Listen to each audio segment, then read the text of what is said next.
देखो BRS सबसे पहले याद रखना, ऑब्जेक्टिव में कुछ भी पूछ सकता है।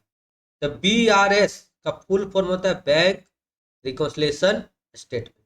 ठीक है, बैंक रिकॉन्सिलिएशन स्टेटमेंट। तो BRS एक प्रकार का स्टेटमेंट है, विवरण है, ये कोई अकाउंट नहीं है, ये कोई अकाउंट नहीं, एक प्रकार का स्टेटमेंट है, हम लोग का डाटा बना के दिया हुआ है। क्यों तैयार करते हैं? तो reconcile the balance of cashbook and passbook. जो कैशबुक और पासबुक में जो अंतर होता है, ठीक है, जो कैशबुक और पासबुक में क्या होता है, अंतर होता है, उसको मिलाने के लिए जो हम लोग स्टेटमेंट तैयार करते हैं उसको क्या बोलते हैं? BRS, bank reconciliation statement. अब बोलेगा क्या कि सर ये सब क्या होता है कैशबुक और पासबुक? तो देखो ध्यान से, बैंक रिकॉन्सिलिएशन स्टेटमेंट में दो मेन पॉइंट है, पासबुक और कैशबुक। पासबुक क्या हुआ? पासबुक हुआ कि बैंक, ठीक है, बैंक जो हम लोग का स्टेटमेंट लिख के रखता है ना, उसका एक कॉपी हम लोग को दे देता है। मतलब समझो बैंक में पासबुक, मतलब समझो बैंक, पासबुक में कौन पूरा डाटा कौन रिकॉर्ड करता है? बैंक। तो ऐसे भी इसको समझ सकते हैं क्वेश्चन को समझने के लिए कि पासबुक बैंक के पास रहता है। कहाँ रहता है? हम लोग के पास रहता है, लेकिन हम लोग कुछ भी उसमें करते हैं अपने मन से। हम लोग जाते हैं प्रिंट करवाते हैं, करवाते हैं ना, तो समझो उसका डाटा है वो, बैंक उसमें सब कुछ लिखता है, वो बैंक के पास रहता है। अब हो या देखो सेविंग अकाउंट सब में आजकल क्या होता है, आजकल सेविंग अकाउंट सब में भी स्टेटमेंट नहीं देता है तुरंत, क्योंकि देखो हम लोग फोन पे पेटीएम सब चल गया है। अगर अभी तुम लोग पासबुक अप टू डेट कराने जाएंगे तो 10 को पासबुक लग जाएगा, क्योंकि 10 रुपया का, 20 रुपये, 50 रुपया का मोमोज, 10 रुपया के कुरकुरे भी खाते हैं तो हम लोग किससे करते हैं? पेटीएम से। वहाँ ट्रांजेक्शन तो बनते जा रहा है ना। तो मान लो कैसे जानेगा कितना हम लोग का अकाउंट में? तो बिजनेसमैन लोग के पास उतना टाइम नहीं रहता है, तो क्या करता है हिसाब मिलाने के लिए, क्योंकि देखो बिजनेसमैन में क्या होता है, चेक से भी लेन देन होता है। तो किसका चेक क्लियर, मान लो हम बोल दिए कि पैसा दे दिए, हम तो चढ़ा दिए यहाँ पर कि नहीं, फलना आदमी पैसा दे दिया, तुम्हारा पैसा आया कि नहीं आया, फिर वो चेक क्रॉस चेक होगा कि नहीं, कि बैंक में आज पैसा डाले तुरंत आज तो चेक नहीं क्लियर होगा, तो फिर चेक करता है। तो इसके लिए हम लोग क्या करते हैं, अपने पास भी एक लिख के रखते हैं कैश बुक। हम लोग अपने पास भी क्या लिख के रखते हैं? Cash book. हम लोग भी प्लस माइनस करते हैं। ठीक है, एक चीज एकदम ये एकदम फिक्स है कि एग्जाम में आ सकता है, ये देख लेना। पासबुक का क्रेडिट बैलेंस होता है और कैशबुक का डेबिट। एक तो याद रखो ना, PC और CD। पासबुक का क्रेडिट बैलेंस होता है और कैशबुक का क्या होता है?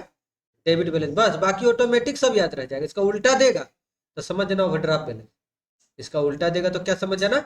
Overdraft balance. उसके बाद देखो हम लोग कैशबुक में क्या क्या करते हैं बताओ। कैशबुक में हम लोग दो ही काम करते हैं। चेक हम लोग के पास दिया हुआ है बैंक, हम लोग किसी को देना है पैसा तो पैसा दे के हम लोग चेक दे दिए, उसको बोलते हैं, नहीं सॉरी, हम लोग को नहीं, हम लोग को कोई चेक दे दिया, मतलब हम लोग को पैसा नहीं दे के हम लोग को क्या दे दिया? चेक। तो हम चेक घर में रख के क्या करेंगे, फिर उसको कहीं न कभी तो भेजेंगे। एक चेक 3 महीना तक वैलिड होता है। कितना महीना तक?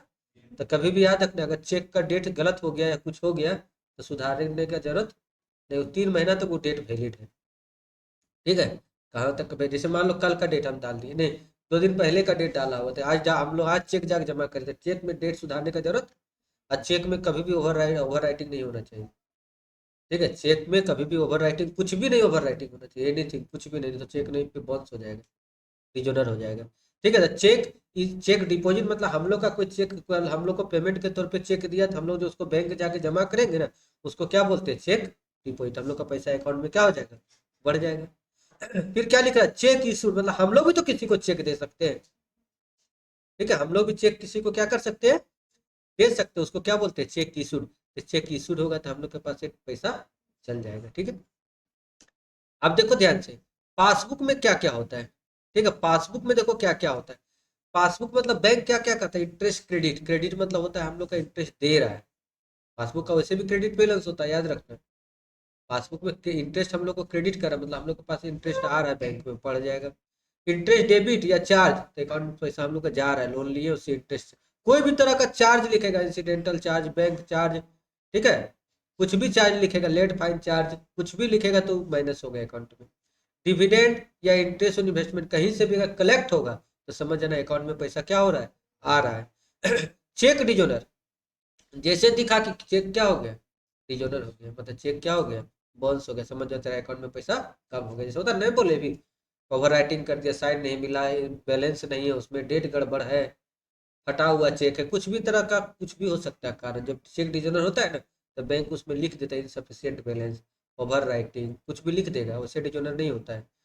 अगर मान लो हम लोग कोई चीज़ लिए हैं, ठीक है, हम लोग क्या किए, कोई चीज़ लिए हैं तो हम देखते डायरेक्ट हम लोग बैंक से इंस्टॉलमेंट करवा देते हैं, तो वहाँ तो प्रत्येक महीना पैसा क्या होते जा रहा है, कटते जा रहा है, तो बैंक में पैसा क्या हो जाएगा, कम हो जाएगा।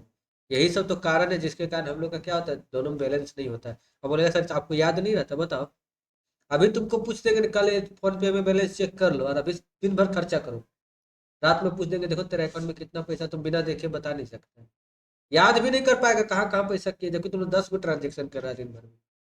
ऐसा को 5 गो इंश्योरेंस है तो 10 गो इंश्योरेंस है, तो इधर से चेक आ रहा है उधर चेक जा रहा है, इधर से पैसा आ रहा है उधर जा रहा है, कितना याद रहेगा। वो सब इसीलिए दोनों में क्या हो जाता है, कैशबुक और पासबुक में अंतर हो जाता है, ठीक है। अब चेक हम लोग किसी को दे दिए, चेक 3 महीना के लिए वैलिड है, हम किसी को चेक दिए, हम तुरंत अपना लम माइनस कर दिए, अरे हम फलना आदमी को चेक दिए, अब बैंक में पैसा क्या हो गया, कम हो गया, वो गया ही नहीं। वो 3 महीना अभी डेट है ना, बोला जाएंगे ना आराम से, अगला महीना जाएगा वो। तो क्या होगा बता, दोनों में क्या हो जाएगा, अंतर ना हो जाएगा।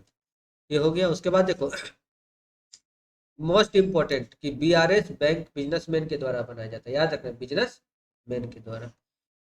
तो इसमें फंसाने के लिए तुम लोग को देगा डेटर, नहीं बिजनेसमैन, ठीक है, डेटर तो कस्टमर हो गया ना।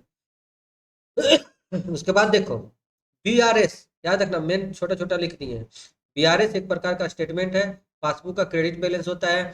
अभी फिलहाल ऑब्जेक्टिव के लिए इतना ही जानना जरूरी है, ऑब्जेक्टिव के लिए इतना ही जानना जरूरी है, इसके अंदर अभी घुसने का जरूरत नहीं है।